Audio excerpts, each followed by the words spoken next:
Welcome! In this beginner series, you'll learn to solve a Rubik's Cube from start to finish. Basic notation. Don't worry, even if you've never solved a cube before. These letters are the language of the Rubik's Cube.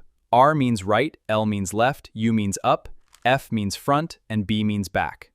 Our first goal is making the white cross. Match each white edge with its center color. Take your time and don't rush. This step builds the foundation for solving the cube. Now let's finish the first layer by placing the white corners. Use this easy algorithm, RU. Repeat until the corner is correctly placed. Next, we'll solve the middle layer. Look for an edge without yellow. Depending on which side it belongs, use the left or right algorithm to place it correctly. Now we're making the yellow cross. Depending on your pattern, repeat the algorithm until a yellow cross appears on the top. Now we'll move each yellow corner into its correct position. Don't worry if the cube looks mixed up during this step. It will all come together. Congratulations! You solved your first Rubik's Cube. Practice these steps every day and soon you'll solve it faster. Subscribe for advanced